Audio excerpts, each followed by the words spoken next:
Day 186 of the Chronological Bible reading plan. Today we read 2 Kings 12 and 13 and 2 Chronicles 24, narrated in English. King Joash orders that all the money brought into Yahweh's house go to repairing the damage to the temple, but 23 years pass without the priests doing the work. So Jehoiada himself bores a hole in the lid of a chest and sets it beside the altar. In Israel, Yahweh's anger burns. Jehoahaz begs before Yahweh's face, and Yahweh gives the people a savior. Already dying, Elisha has the king shoot the arrow of deliverance through the east window, and is angry when he strikes the ground only 3 times. After the prophet is buried, a dead man thrown onto his bones revives and stands up on his feet.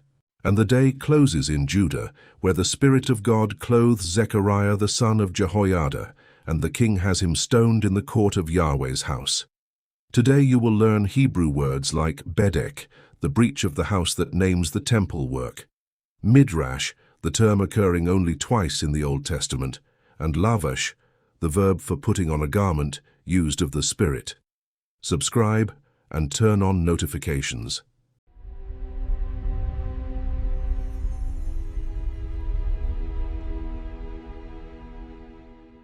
Second Kings, chapter 12.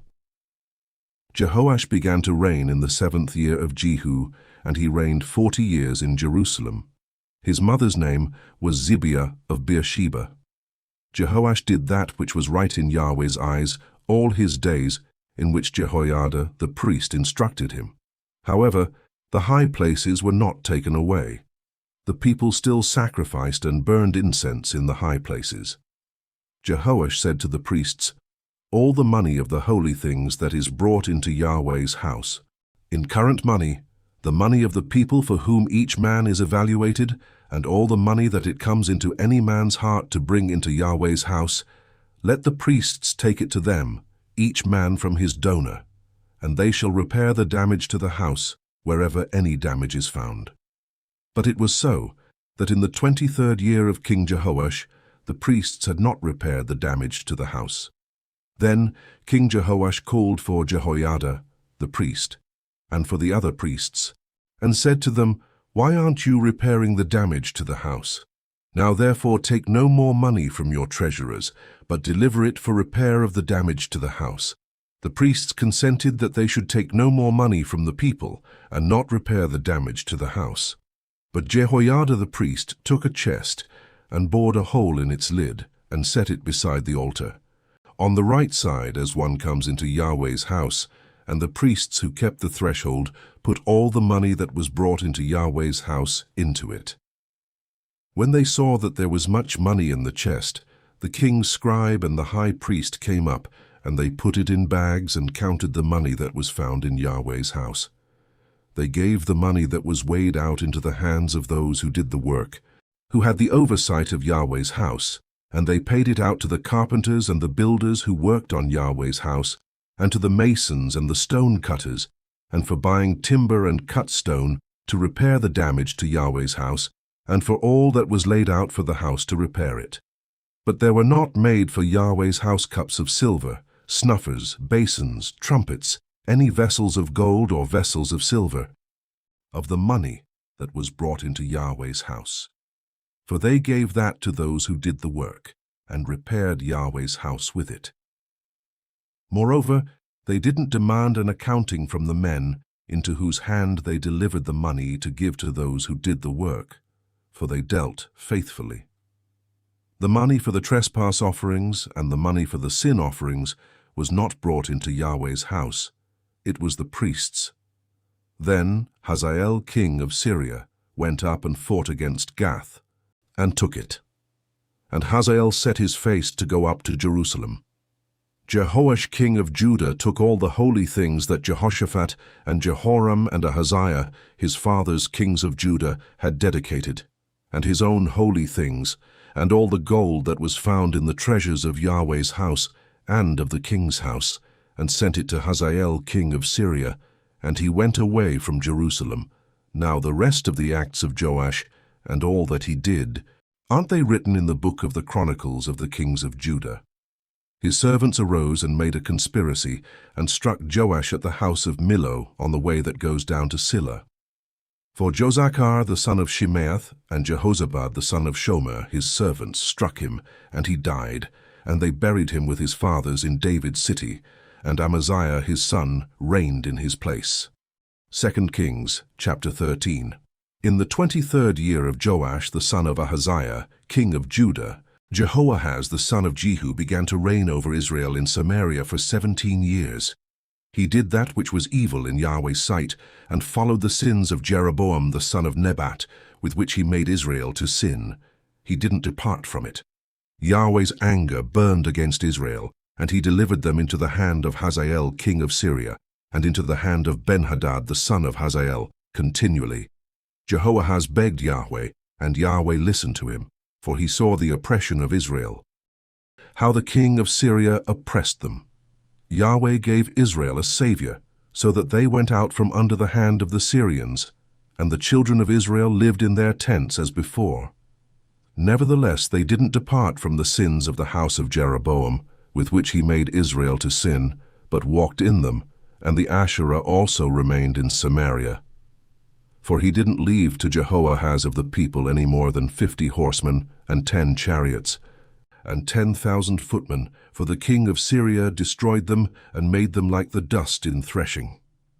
Now the rest of the acts of Jehoahaz and all that he did and his might, aren't they written in the book of the Chronicles of the kings of Israel? Jehoahaz slept with his fathers, and they buried him in Samaria, and Joash his son reigned in his place. In the 37th year of Joash king of Judah, Jehoash the son of Jehoahaz began to reign over Israel in Samaria for 16 years. He did that which was evil in Yahweh's sight. He didn't depart from all the sins of Jeroboam the son of Nebat, with which he made Israel to sin, but he walked in them. Now the rest of the acts of Joash, and all that he did, and his might with which he fought against Amaziah king of Judah, aren't they written in the book of the Chronicles of the kings of Israel? Joash slept with his fathers, and Jeroboam sat on his throne. Joash was buried in Samaria with the kings of Israel.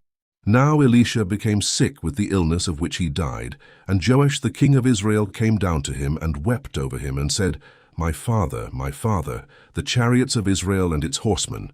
Elisha said to him, take bow and arrows, and he took bow and arrows for himself. He said to the king of Israel, put your hand on the bow, and he put his hand on it. Elisha laid his hands on the king's hands. He said, open the window eastward, and he opened it. Then Elisha said, shoot, and he shot. He said, Yahweh's arrow of victory, even the arrow of victory over Syria, for you will strike the Syrians in Aphek until you have consumed them. He said, take the arrows, and he took them. He said to the king of Israel, strike the ground, and he struck 3 times and stopped. The man of God was angry with him and said, you should have struck 5 or 6 times. Then you would have struck Syria until you had consumed it, but now you will strike Syria just 3 times. Elisha died, and they buried him. Now the bands of the Moabites invaded the land at the coming in of the year. As they were burying a man, behold, they saw a band of raiders, and they threw the man into Elisha's tomb. As soon as the man touched Elisha's bones, he revived, and stood up on his feet. Hazael king of Syria oppressed Israel all the days of Jehoahaz. But Yahweh was gracious to them, and had compassion on them, and favored them because of his covenant with Abraham, Isaac, and Jacob, and would not destroy them, and he didn't cast them from his presence as yet. Hazael king of Syria died, and Ben-Hadad his son reigned in his place. Jehoash the son of Jehoahaz took again out of the hand of Ben-Hadad, the son of Hazael, the cities which he had taken out of the hand of Jehoahaz his father by war. Joash struck him 3 times and recovered the cities of Israel. 2 Chronicles chapter 24. Joash was 7 years old when he began to reign, and he reigned 40 years in Jerusalem. His mother's name was Zibiah of Beersheba. Joash did that which was right in Yahweh's eyes all the days of Jehoiada the priest. Jehoiada took for him 2 wives, and he became the father of sons and daughters. After this, Joash intended to restore Yahweh's house. He gathered together the priests and the Levites and said to them, "Go out to the cities of Judah and gather money to repair the house of your God from all Israel from year to year. See that you expedite this matter." However, the Levites didn't do it right away. The king called for Jehoiada the chief and said to him, "Why haven't you required of the Levites to bring in the tax of Moses, the servant of Yahweh, and of the assembly of Israel, out of Judah and out of Jerusalem, for the tent of the testimony?" For the sons of Athaliah, that wicked woman, had broken up God's house, and they also gave all the dedicated things of Yahweh's house to the Baals. So the king commanded, and they made a chest and set it outside at the gate of Yahweh's house. They made a proclamation through Judah and Jerusalem to bring in for Yahweh the tax that Moses the servant of God laid on Israel in the wilderness. All the princes and all the people rejoiced and brought in and cast into the chest until they had filled it. Whenever the chest was brought to the king's officers by the hand of the Levites, and when they saw that there was much money, the king's scribe and the chief priest's officer came and emptied the chest and took it and carried it to its place again. Thus they did day by day and gathered money in abundance. The king and Jehoiada gave it to those who did the work of the service of Yahweh's house. They hired masons and carpenters to restore Yahweh's house, and also those who worked iron and bronze to repair Yahweh's house. So the workmen worked, and the work of repairing went forward in their hands. They set up God's house as it was designed, and strengthened it. When they had finished, they brought the rest of the money before the king and Jehoiada, from which were made vessels for Yahweh's house, even vessels with which to minister and to offer, including spoons and vessels of gold and silver. They offered burnt offerings in Yahweh's house continually all the days of Jehoiada. But Jehoiada grew old and was full of days, and he died. He was 130 years old when he died. They buried him in David's city among the kings, because he had done good in Israel and toward God and his house. Now after the death of Jehoiada, the princes of Judah came and bowed down to the king. Then the king listened to them. They abandoned the house of Yahweh, the God of their fathers, and served the Asherah poles and the idols. So wrath came on Judah and Jerusalem for this their guiltiness. Yet he sent prophets to them to bring them again to Yahweh, and they testified against them, but they would not listen. The Spirit of God came on Zechariah the son of Jehoiada the priest, and he stood above the people and said to them, "God says, why do you disobey Yahweh's commandments so that you can't prosper? Because you have forsaken Yahweh, he has also forsaken you." They conspired against him and stoned him with stones at the commandment of the king in the court of Yahweh's house. Thus Joash the king didn't remember the kindness which Jehoiada his father had done to him, but killed his son. When he died, he said, "May Yahweh look at it and repay it." At the end of the year, the army of the Syrians came up against him. They came to Judah and Jerusalem and destroyed all the princes of the people from among the people and sent all their plunder to the king of Damascus. For the army of the Syrians came with a small company of men, and Yahweh delivered a very great army into their hand, because they had forsaken Yahweh, the God of their fathers. So they executed judgment on Joash. When they had departed from him, for they left him seriously wounded, his own servants conspired against him for the blood of the sons of Jehoiada the priest, and killed him on his bed, and he died. They buried him in David's city, but they didn't bury him in the tombs of the kings. These are those who conspired against him: Zabad the son of Shemith the Ammonitess, and Jehozabad the son of Shimrith the Moabitess. Now concerning his sons, the greatness of the burdens laid on him, and the rebuilding of God's house, behold, they are written in the commentary of the book of the kings. Amaziah his son reigned in his place.